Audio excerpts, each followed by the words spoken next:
Timmons, and I want to thank you for joining me on this particular episode. If you've missed any, and I mean any, of the previous 75 episodes, those episodes are available on SoundCloud, Spotify, and Google Podcasts. Some of my podcasts recently have been appearing on YouTube. As you know, I just started my YouTube channel earlier in the year. So definitely episodes 75 through 60 are available on YouTube. So make sure, if you haven't done so already, go to YouTube and type in No Truths Barred Podcast. Also, the link will appear on the video. Make sure you go and subscribe to the No Truths Barred Podcast channel for all of the newest video, shorts, and crazy takes that I have, and upcoming episodes with guests. So I'm actually going to be having a new episode coming out next week. I'm going to have two really awesome guests on that episode. Later on in December, I'm going to have a vegan chef here in the Richmond area on No Truths Barred as well. So definitely stay tuned. And also, I would be remiss if I do not take the beginning of this episode, to thank everybody who's been on an episode, everybody who's contributed a piece of constructive criticism, anybody who's decided to share a piece of content. Click a like button, leave a comment. I definitely thank you from the bottom of my heart, because my goal is to continue to expand this platform and definitely give you guys some really dope content. So I'm jumping into this. Social media is killing us, and there's nothing that we can do about it. Okay, I'm joking. I'm kind of overselling it a little bit. But I want to talk about something that is dear to my heart, because there is just a myriad of negative side effects and consequences of social media on many facets of society. Now, let me start with the positives first. Social media has connected the world in a novel way that we have never seen before in human history. The fact that if something happened in Beijing, Hong Kong, Accra, London, anybody across the world can know about it within a matter of seconds. It's amazing. The world is a lot smaller now. Information is spread far quicker and longer now, because social media has taken that gap that we once had and has gotten rid of it. Also, the beautiful thing about social media is that if you're a person and you own a business, or you're a content creator like myself, or you have some sort of art that you want to put out in front of the masses, the things that we're able to do now with social media 10, 15, no, I won't say 10, 15, 20, 25 years ago would have cost you tens of thousands of dollars to do the exact same thing to promote your product. That's one of the great benefits about social media, is that it allows anybody to get in the game of entrepreneurship. It allows anyone to get in the game of content creation, independent media, to give your opinions independent of CNN, to give your opinions independent of Fox News, to give your opinions independent of NPR, And it's a beautiful thing, because it allows people a voice. It allows a dissenting opinion out of the confines of what quote unquote mainstream media has dictated for us to abide by, or not even to abide by, but to basically listen to. Because for a long time in this country's history, there was really nothing to contest mainstream media. Now, this is both a gift and a curse. The fact that we have this luxury to be able to make our voices project through Twitter, through Facebook, through Instagram, through YouTube. Our voices are able to be unlimited. They have no bounds anymore. Anybody can hear our message, whether we're libertarian, whether we're a Republican. That's the beauty about social media, is that it's basically a middle finger to all of these huge media conglomerates at one point in time that was controlled by 49 people and 5 companies. We no longer have to abide by their rules. We no longer have to acquiesce to the rhetoric and to the narrative that's being dictated by these huge media conglomerates. So that's the beauty of social media. But then in the same token, in the same breath, it's the danger of social media as well. And what I want to do, I'm going to be the pessimist this episode. What I'm telling you is that if you wanted to be objective and you wanted to weigh all of the pros, all of the cons of social media. So in my right hand, I have the pros. In my left hand, I have the cons. The cons greatly outweigh the pros, in my opinion. If we had to look at the consequences of technology and social media objectively. Those of you who've been following my platform for the past year and a half, I actually did an episode on this. And the episode was called The Social Media Misfit and was one of my earlier episodes, and it was episode 9. In that episode, I gave a synopsis of my critique and my castigation, but the difference between that episode, please go and check that out. It's available on SoundCloud, Spotify, Google Podcasts, Social Media Misfit. Go and check that episode out, because the primary difference in that episode was that I tried to play the voice of reason. I tried to look at it holistically and look at all of the pros and really kind of sell the pros and the cons equally.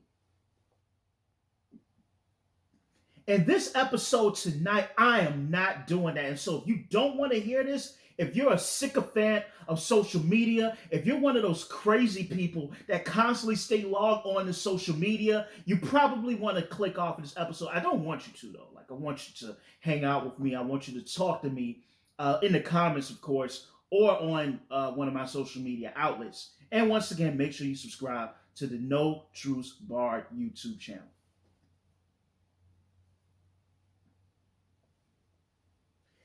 Earlier, when I did my little rant in this very episode, I said a key word. I said that social media and technology, because I don't want to just relegate it to social media. This is a holistic assessment on both. And both are really interdependent. It's a symbiotic relationship. So I can't really make them mutually exclusive. Here's the problem. The average American spends at least 11 hours a day on screen time, scrolling mindlessly up and down their news feed, whether it's Twitter, whether it's Instagram, whether it's Facebook, whether it's YouTube. Now you may ask, we're in the epoch of information. This is the age of information. This is the period where we're supposed to be able to, with such free access to information, this theoretically, right, should abet in having a more astute populace, a more informed populace. And in certain respects, we are. But in many more respects, we aren't. How are we using these tools that we invest so much time in on a daily basis? Are these tools being used as tools of edification by most of us? No, it is not. What it is, it's a distraction. It's a dopamine boost. It feeds your vanity and it feeds your narcissism. This is what social media does. This is what technology does. It lulls the mind. It incentivizes you to be lazy, to not read, to not develop critical thought, to form echo chambers, both religiously and politically. This is what the role of social media currently serves in our lives. Now, I am being a hypocrite, right? Because in me having this horrible castigation of social media, I'm on it.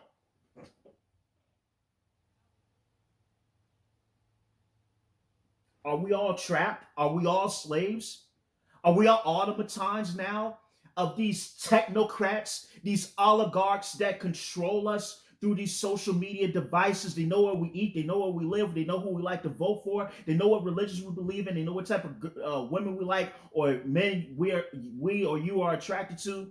They know so much information about us, and we almost feel like we have to be constantly plugged in. We have to be tuned in.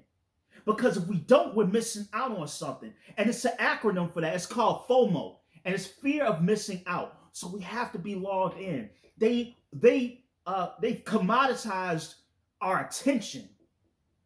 And studies have been shown that frequent, habitual social media use has definitely been correlated with a decline in attention span.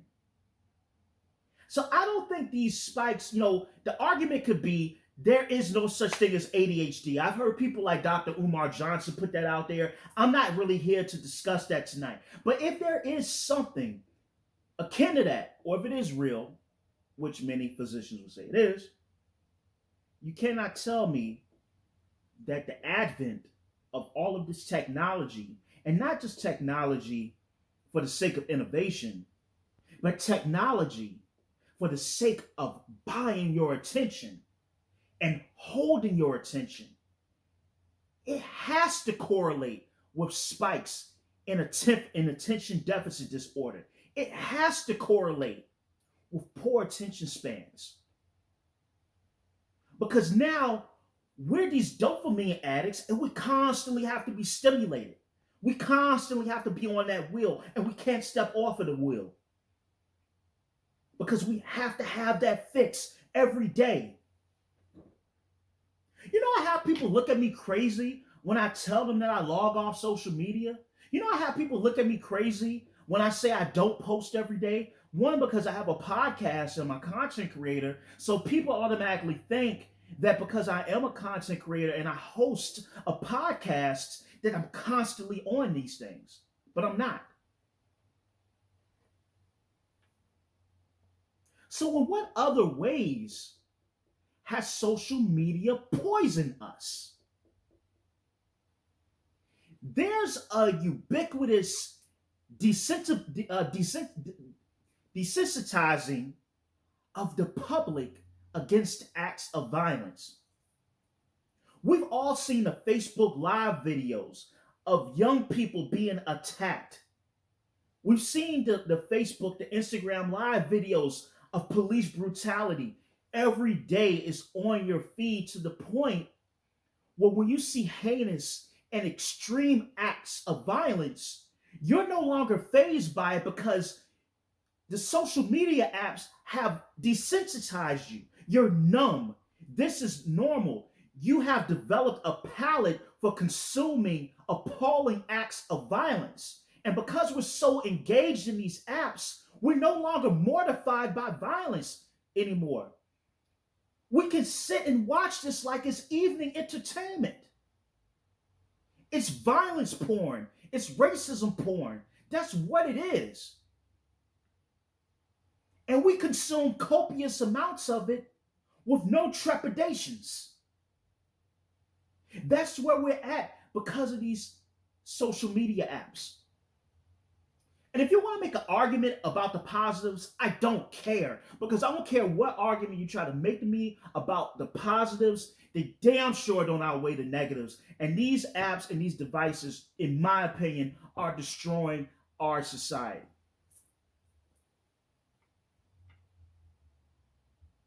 And it's the truth. I stand on it. It is the truth. I don't care how you want to chop it up.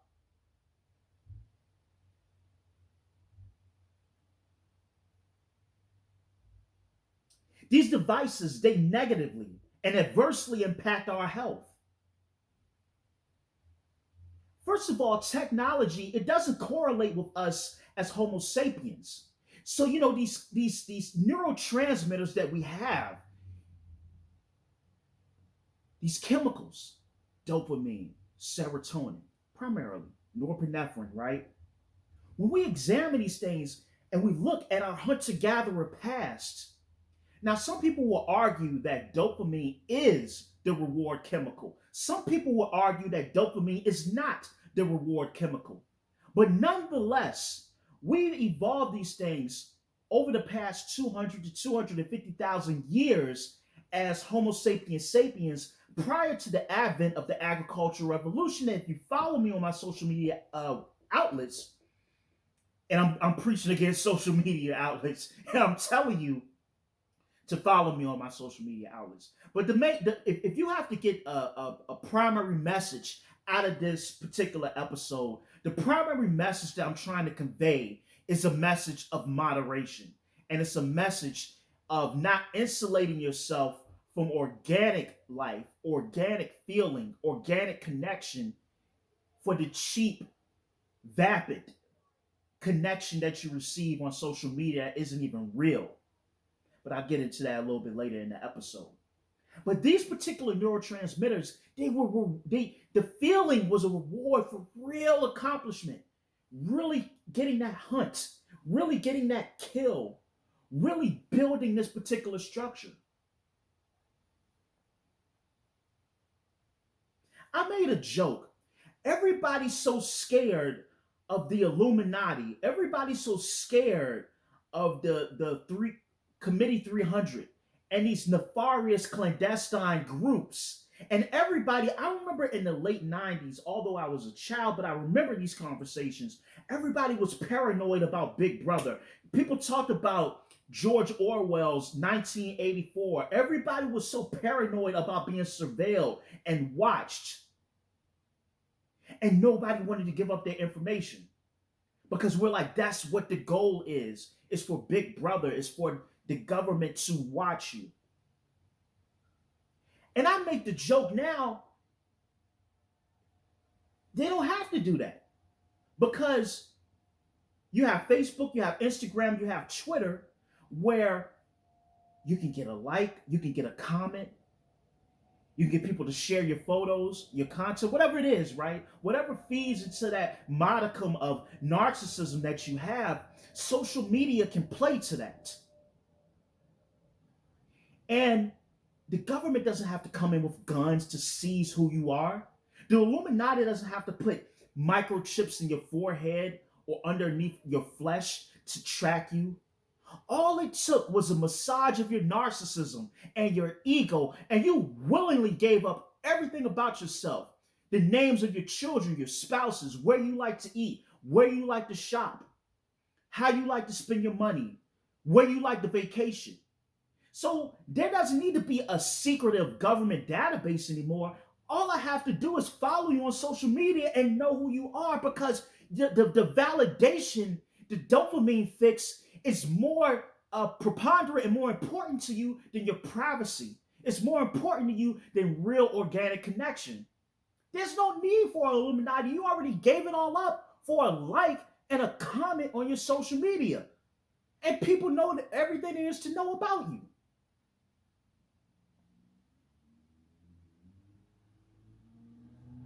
So, what about the other aspects? Our health. And like I said, I kind of got off on a tangent, but now we get artificial reward for a like or a comment. That's what we receive now. I think I read an article pardon me, hold on, I have to switch these up.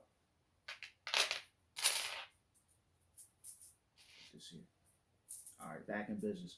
I read an article that stated something like 47% of Americans wake up each morning and the first thing that they do is that they check their phones.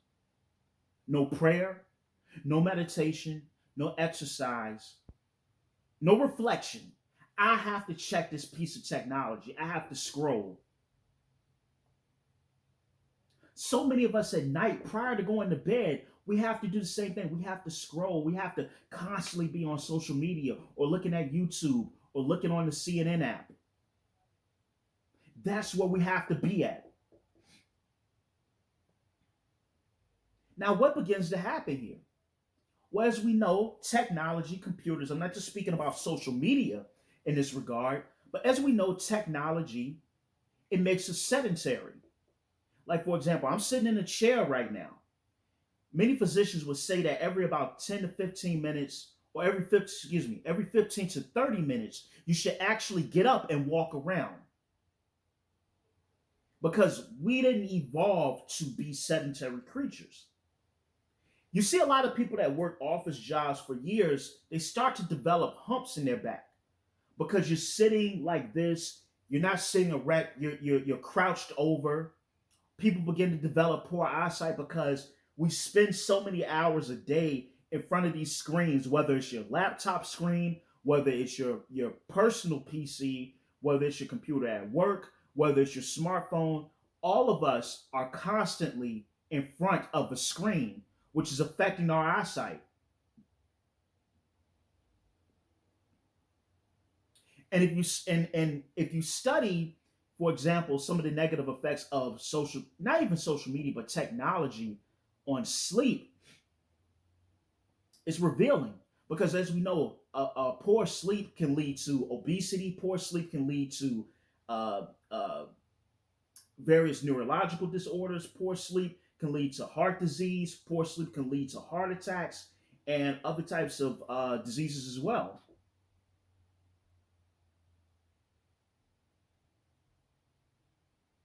And the blue light from your screen, the light that emits from your screen when you're asleep, that light, it interrupts the pineal gland from secreting melatonin, which helps in this, which is imperative for the sleep process.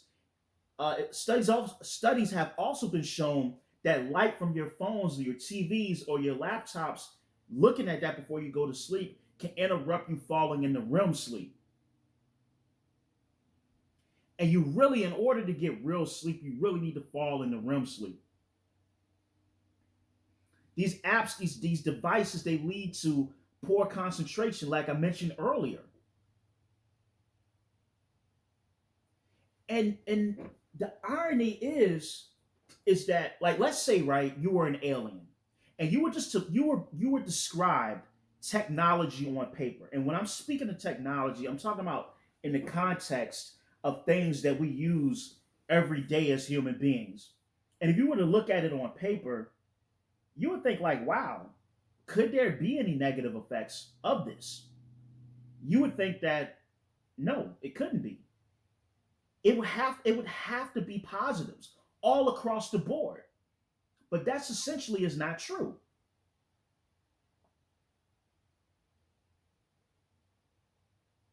Let me look at my time here because I could be verbose. All right, I'm good on time. I'm not trying to hold you guys too long in this episode.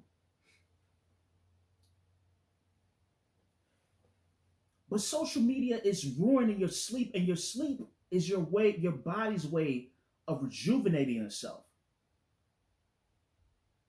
And poor sleep leads to so many different disorders.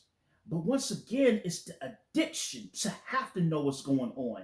It's the addiction. We're willing to sacrifice our sleep and our health on a daily and a nightly basis just to check and see if we got that extra like. Or just to see what Trump is doing now. I bet Kamala's up to something. Oh, I'm going to go to sleep, but I'm going to have to check one other thing. We sacrifice so much of ourselves for these devices and this addiction that we have that's able to massage our narcissism.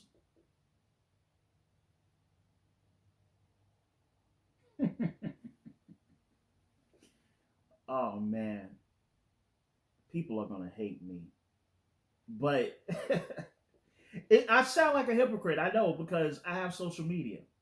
But what I try to do, so this is my methodology for social media. This is what I do for proper social media use. So if you watch this, when you watch this, I want you to use this. So this is how I approach social media. So the way I approach social media is I try to have a really casual relationship. And what I mean by that is if I have a piece of content I need to post, I'll post that content. If there are other content creators, artists that I like, I always try to go and support, comment, or at least click a like button on their content, support, give engagement. Once I do that, I'm gone. I have no need to be on here anymore. And I'm out doing whatever it is I need to do. So the way I do it is that if it's a week and I plan on getting on social media every day, at maximum, at maximum on a daily basis, no longer than about 15 to 20 minutes on a daily basis, if I decide to use it on a daily basis. Now, there are some weeks where I will use social media on one day And then I might have 2 to 3 days go by and I never touch social media again until maybe 2 or 3 days later. So, for example, today, well, when you see this, it'll be Wednesday. But right now it's Tuesday. I probably, and I have a few other things I need to do Wednesday as well. But after Wednesday, I'm probably not going to get on social media again, maybe until like Saturday evening or Sunday. Because I always believe in retaining some sense of privacy. I always believe in retaining some sense of autonomy. Therefore, I do not divulge all of my life energy and attention to my tech overlords that so many of us seem to be addicted to doing.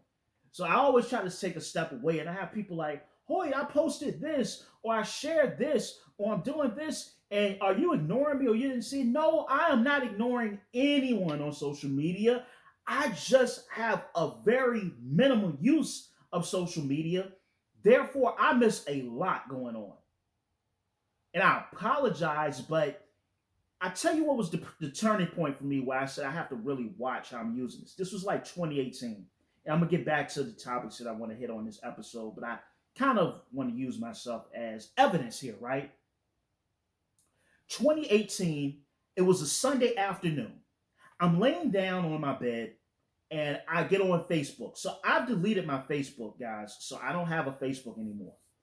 I deleted my, excuse me, this was 2018. I'm laying on my bed and it's a Sunday afternoon. So it's about maybe 2:30 p.m. And I'm on Facebook and I'm scrolling, I'm commenting on stuff, I'm reading comments. Now, earlier that day, there were a few tasks and goals that I had set for myself that I wanted to get done before the day was over.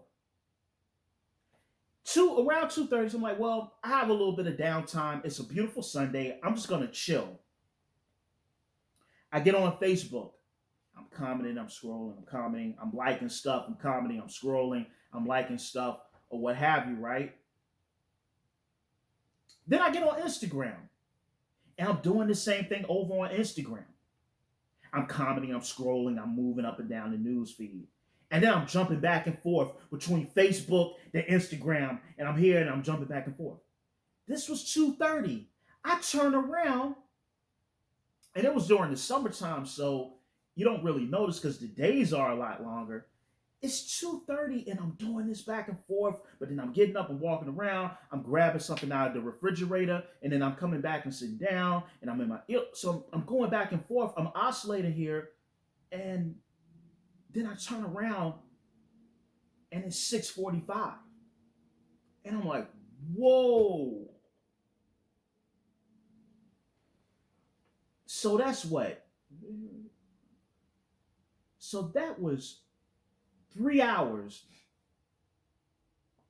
Pardon me. That was 3 hours and some change of just dedicating time to social media, threw my day back, and I did not get the other things I needed to accomplish done. And that's when I knew, I said, hey, I have a problem here. This isn't healthy. This isn't helping me now. This is becoming a distraction. This social media apparatus is not helping me because now what I'm noticing is that whenever I'm bored, whenever I have downtime, my mind isn't like, let's go read a book. My mind isn't like, let's go to the basketball court. My mind isn't like, let's create something. My mind is, I have to grab my phone and I have to check what's going on social media. That's what happens now when I'm bored. It becomes a huge, monumental time waster. And so many of us don't even recognize it and we don't even see it. And that's just the truth. We it's almost like some sort of weird science fiction movie where we're starting to merge with this novel technology, not biologically yet, but it's some sort of connection going on here between the human mind, human intention, and this new concept of social media. Because it almost feels when you're around certain people, it doesn't just feel like that person and their social media persona are mutually exclusive. It almost seems like a symbiotic relationship. That's what it seems like with a lot of people.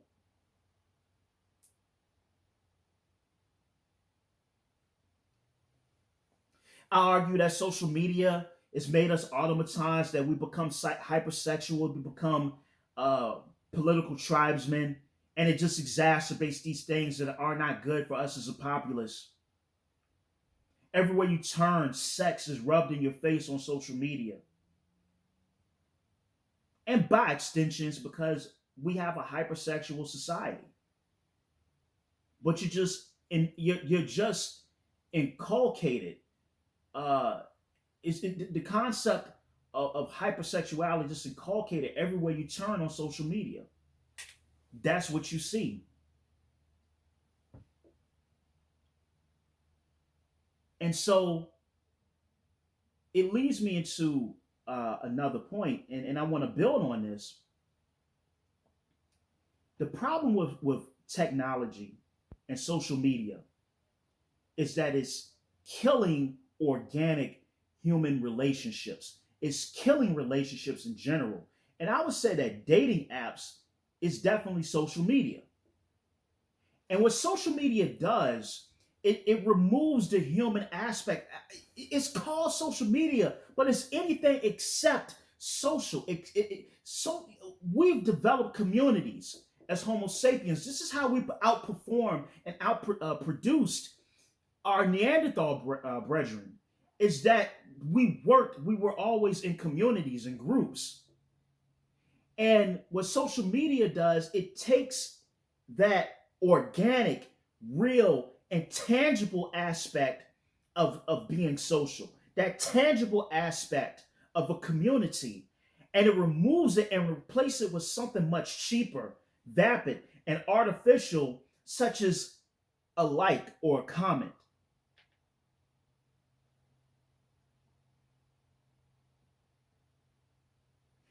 You see videos, countless videos of people speaking about what they do in the bedroom behind closed doors. And listen, I'm not a prude. I'm not trying to rain on anyone's parade. But if you think about it, there is a problem with dating apps. There's a problem with easy access to pornography on the internet. And many of us have these, we have these phone devices, which are just basically computers.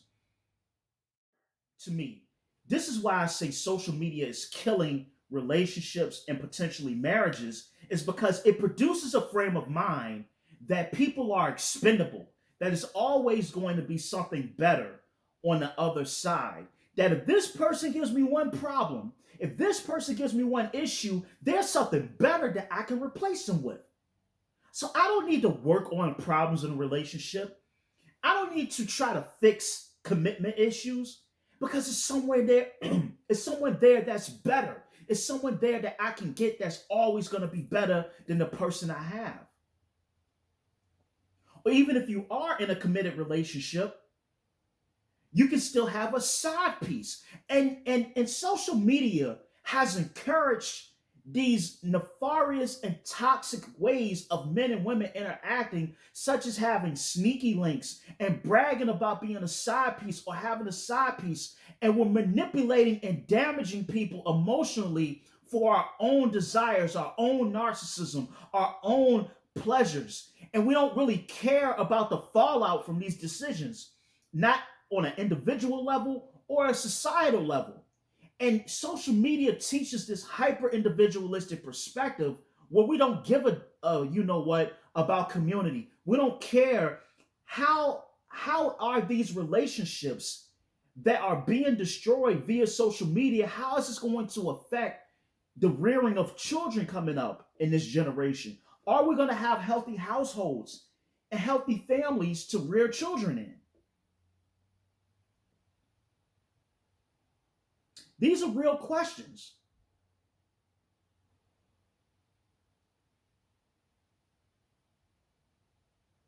And what you get on dating apps is basically the same thing that you get on mainstream social media. It's validation, it's likes. I think a study was done that showed something like uh I think women only swipe on 4% of men, and I think a lot of men on dating apps have real poor success rates, if you will, whatever constitutes success. But my reason of pointing this out is that it's truly, if you think about how we evolved, how healthy, how natural does this new process of finding a mate correlates with us as Homo sapiens and the way that we've evolved to attract one another over the past 200 to 250,000 years.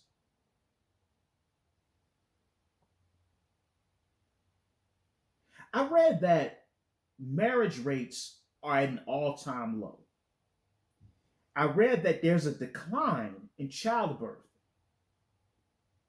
And I truly think that is because social media and dating apps, they not only teach us, but they encourage us to look at people as being expendable things. People are just there for some sort of superficial attractiveness and to fulfill some sexual desire. But we're not recognizing the humanity in one another. And as I spoke about earlier, when we look at the fact, when we look at the fact that we're becoming more numb through these social media outlets and technology, do you think it's just relegated to violence? It's pervasive with everything we're becoming that way with. We're becoming that way with sex. We're becoming that way with mating and dating. You're not a person. I have a need, and I'm going to find a way to use you to exploit that need. That's the mentality now. How do you have a family? What does it look like for the next generation coming up? And these are real questions. People don't even know how to have conversations anymore. You go out to dinner and you look around and you'll see families at a table. It's dinner. And you see families at a table with their smartphones out. Social media is destroying the social aspect of society, but it's supposed to be social media. Do you see the contradiction in that?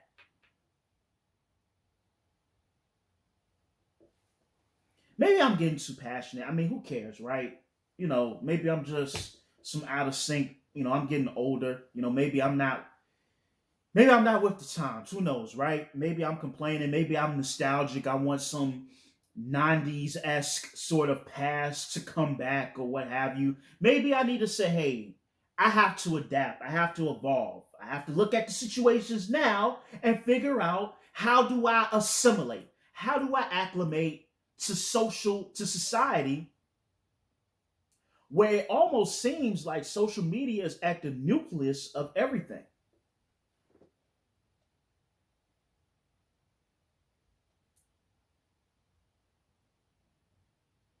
And I can't really defecate on social media apps too much because a lot of people are lonely.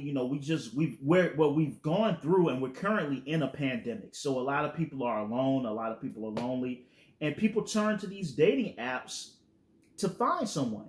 A lot of places, places now are opening back up, but you have a lot of places that are closed.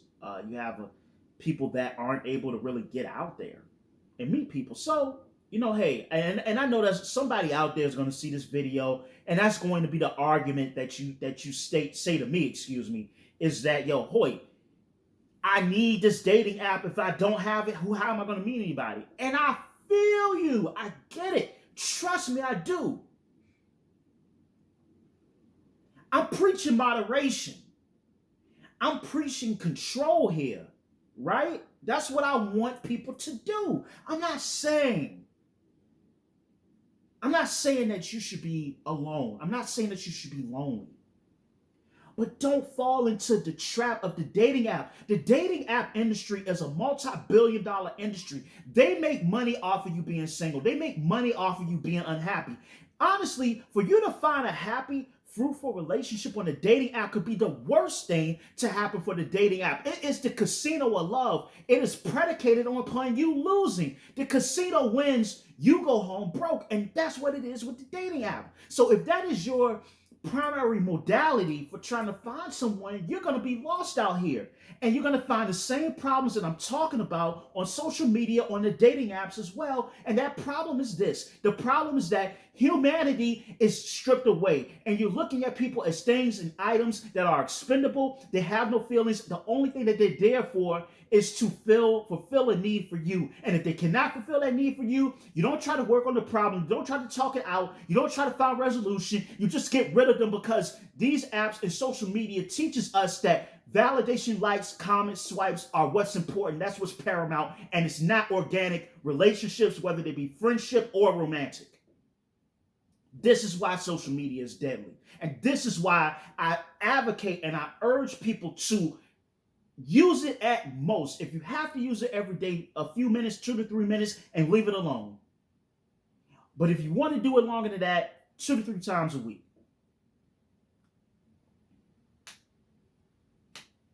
Seriously, that's how it has to be. Let me check the time, because I know. All right, I'm gonna try to wrap this up, y'all. Whew. Thank you for hanging with me. You know, whenever you see this episode, I'm trying to be sexy. Got my hat on, got my beads on, got my V-neck on, got my blazer on, so I'm trying to be sexy.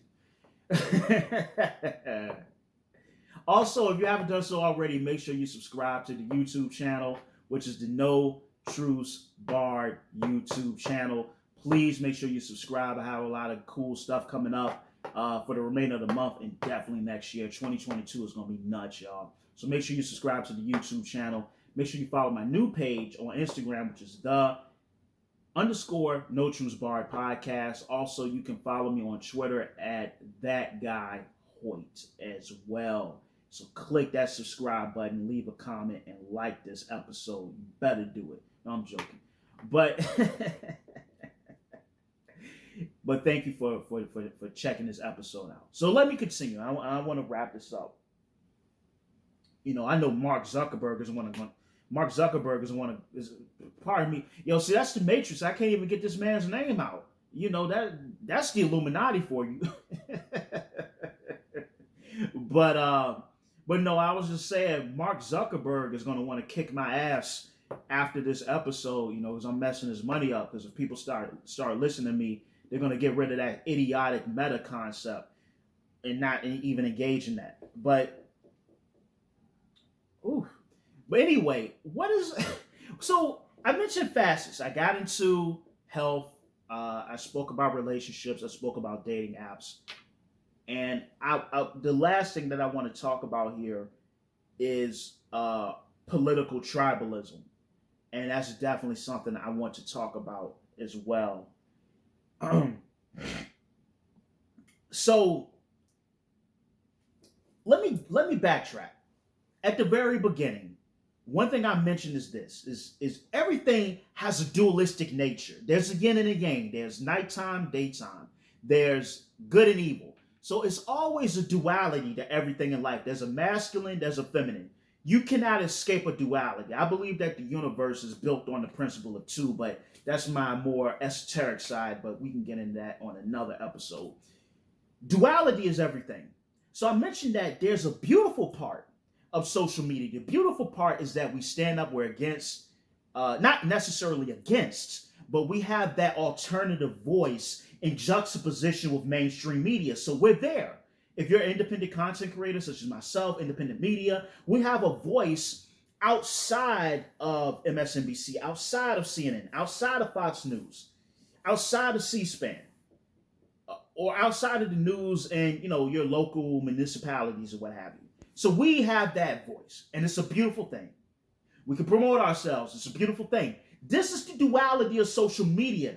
But there is definitely the negative. And then one of the negatives that we have to talk about is political tribalism, ideological echo chambers. We become ideologues for beliefs politically, religiously, or other that we believe in. And what we do, we form into tribes and groups. And anybody that has a dissenting opinion against whatever it is we're trying to offend, they're the enemy. Discourse is social, but we don't have discourse anymore. We have our opinion is the barometer for truth. If you have a perspective or a piece of information that's outside of our opinion, you're the enemy. So we operate in a binary, or more so, we operate in a dichotomous way of engagement. When we're talking about political ideas, when we're talking about music, when we're talking about religion, the goal isn't resolution. The goal is to prove you wrong and that I'm right, and to make you stupid, to ostracize you, to demonize you, to ban you, to cancel you, whatever it is, to defund you, to get rid of your platform, whatever it is, that's the objective. And the objective truly isn't really saying, I have these ideas. This person has these ideas. Now, we don't disagree, but there has to be a zone of confluence. There has to be a middle ground. There has to be a place where we can come to and we can develop some sort of mutual understanding that can lead towards resolution to what seems to be on the surface radically different ideas. And that should be the modus operandi of every sort of conversation that we have on these various social media platforms. But when you form political echo chambers, when you become an ideologue, when you have these ideological echo chambers, that's not the case anymore. The case is to defend your ideology tooth and nail. When we think about the term dogma and being dogmatic, we often make that synonymous with a religion. So you'll say that a Christian can be dogmatic. You'll say that a Muslim, whether they be Sunni or Shia, they're dogmatic. We'll look at a person that is a follower of Judaism, and we'll say that they're dogmatic, or any other religion that you want to pick. We make that term synonymous with religion. But see, I always felt this way. You could be dogmatic about anything. You could be dogmatic about being a Republican. You could be dogmatic about being a Democrat. You could be dogmatic about being a socialist or a capitalist. Any ideology unchecked, any ideology that you believe is beyond reproach is a deadly ideology. And I don't care if it's capitalism, I don't care if it's socialism, I don't care if it's being a Democrat, I don't care if it's being a Republican. If it's beyond reproach and we can't scrutinize it, that's a dangerous ideology. We should be allowed to question anything within reason. Within logical reason and parameters, yes, we should be able to question. But if we're not able to do that, we can't have real discourse. So then what happens is that my tribe, so let's say I'm the Democrat tribe, or I'm the Republican tribe, we're not seeking resolution. We're seeking to convert. That's what we seek. Convert.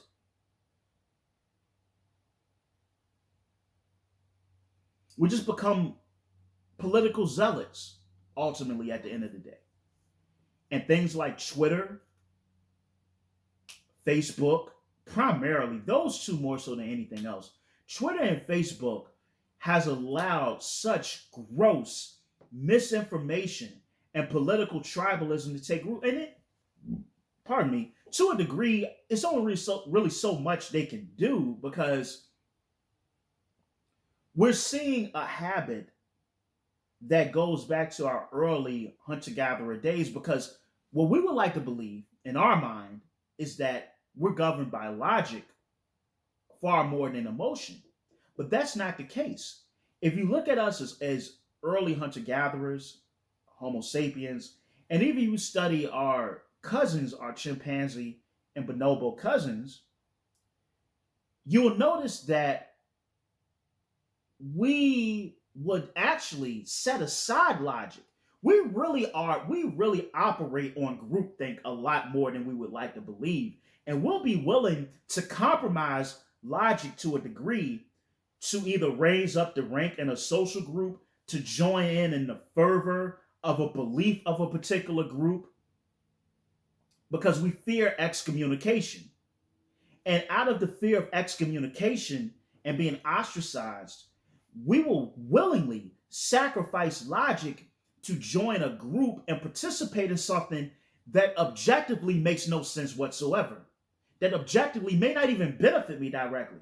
But if my group is on this particular momentum, and like I said, you can see this on a Twitter thread, you can see this on a Facebook group. If my particular group or tribe is operating on a certain momentum of rhetoric, I'm going to fall in line and operate on that same frequency, even though if I know that logically this is not correct, logically this doesn't make sense, I still will go along.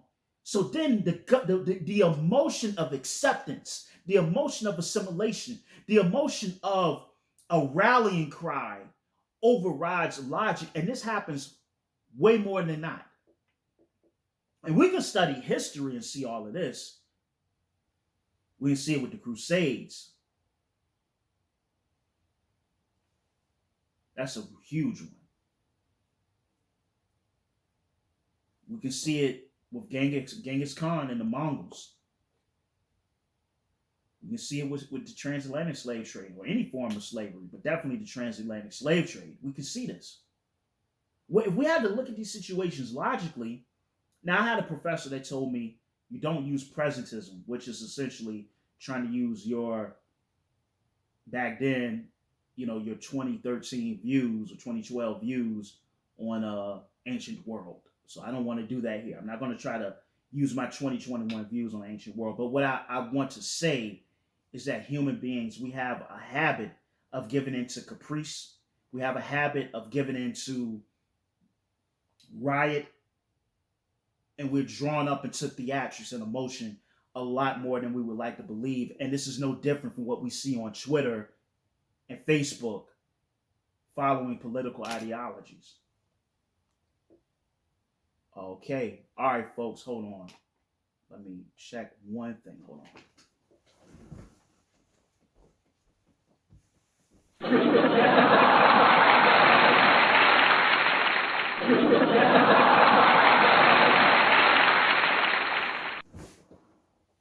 All right, hold on. I had a quick incident. Okay, so definitely Twitter. And you start to see these weird beliefs like QAnon and talking about all of these weird conspiracy theories. And they were actually able to sway elections.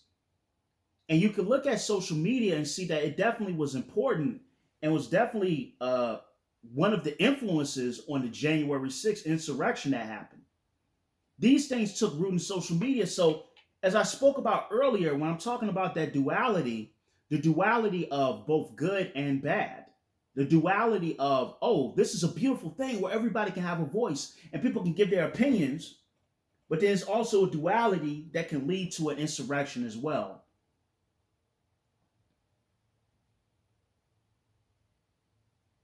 So how dangerous are these apps that can inspire people to go and try to storm the Capitol? Now, the other part of this is the danger of cancel culture. So the pendulum of power is always moving. Power always moves. Currently, we live in a very liberal epoch, but we don't really know what the future holds. Maybe in 5 to 10 years, 15 years, America may swing back towards ultra-conservative sort of values. Now, if we open that door to where, now granted, there are heinous things that people say that are racist in nature, that are classist in nature, that are homophobic in nature, a few different things, like really extreme things that people say that, I guess people could say that individual possibly should be canceled for that.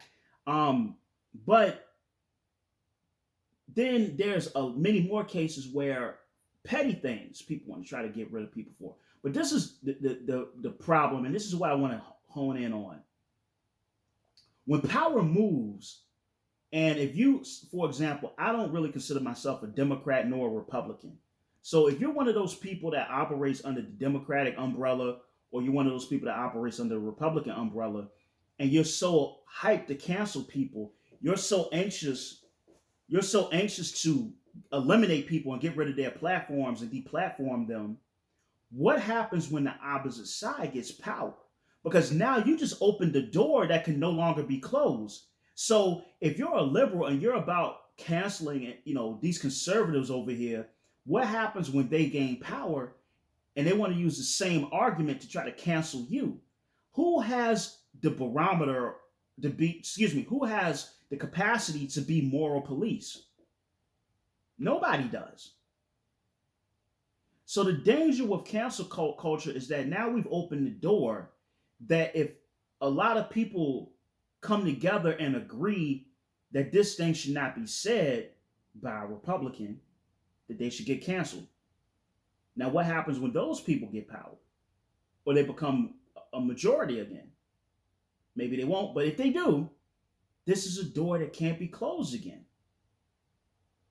And I don't think people look at it that way. I think people have kind of a static look at our political system. They have a static view of society. But society is not static. It's fluid. It's always changing.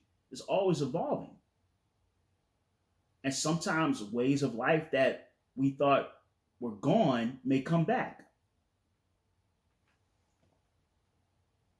So one of the last things I want to touch on, why I think these political, these social media platforms are deadly, because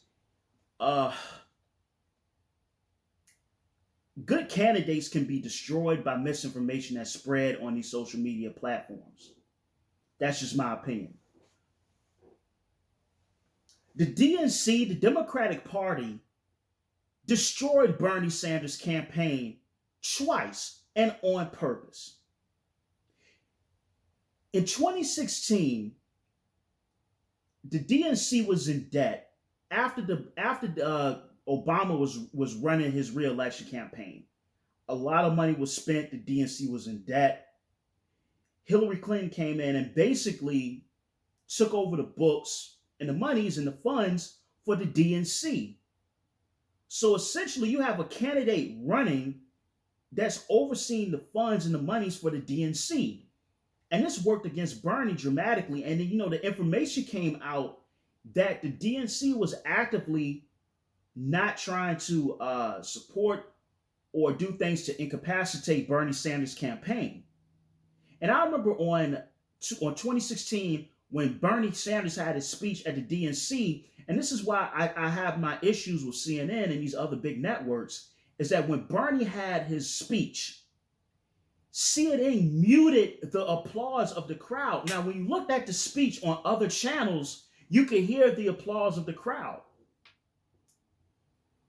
And you have people on social media, primarily Facebook and Twitter, spreading misinformation about the policies of Bernie Sanders. And some of those, I would argue, might have been sponsored by groups that wanted to see this man's campaign sabotaged. I remember in 2020 when Bernie ran and when he won Iowa and he won New Hampshire, this was the crazy thing. CNN and MSNBC, mind you, these are supposed to be left-leaning networks. And honestly, the fact of a network being left or right-leaning is absurd to me. You're just supposed to report the news. That's what you're there for. You're not there to be right or left-leaning. You're there to give us information objectively. But if you look at that, when he won Iowa and he won New Hampshire, on CNN and these other networks, liberal networks, they were saying, the headlines were, how does the Democratic Party stop Bernie? Why is that the headline? Why is it that the rumor was back when Bernie was in the lead, that Obama would be willing to step in and help to stop Bernie Sanders? When you saw that Beto O'Rourke, Amy Klobuchar, I forgot, Pete Buttigieg, they all just magically dropped out after Biden won South Carolina to swing their support behind Biden. And I have to blame Elizabeth Warren too, because the states where Biden and and Bernie were kind of close, or maybe Bernie would have had a shot. He would have had even more of a shot if Elizabeth Warren had dropped out and shown her support behind Bernie. So we see this via Twitter, via Facebook, and a plethora of information, plus big money and private interest groups, how an independent candidate like Bernie Sanders can be stomped out. And you have huge media conglomerates, which are active on social media as well, such as CNN, that do things. Like, my problem with the political echo chambers is that on one end, the Democrats will tell you to be critical and the Democrats will tell you to be critical and castigating of the Republicans. But I remember when Bernie and Joe Biden debated. Joe Biden lied several times during that debate. Now, if there was any other candidate, they would have questioned them. They would have said, hey, but we have you on record for saying this. They never did it to Biden.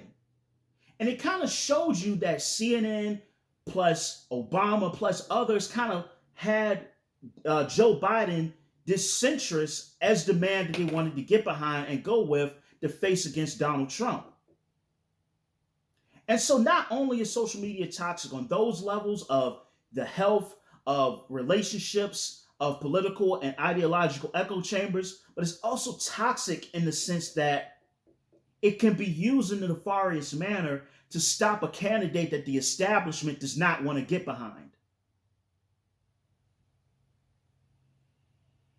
So listen, this has been episode 76 of No Truce Barred, and I want you guys to subscribe to the YouTube channel. Please subscribe to the YouTube channel, which is the No Truce Barred YouTube channel. Make sure you follow me on Instagram and Twitter. The links will be in the video. And also, thank you for listening to this episode. And episode 77 will be back next week. I have two awesome, super duper cool guests coming on next week, and we'll be chopping it up, and you guys will be able to see that episode. But make sure you listen, like, comment, share, subscribe to your friends about No Truce Barred. And yeah, that's it for this week. And yeah, I gave it to social media, but I'll be on social media as well. Love y'all. Take care and peace.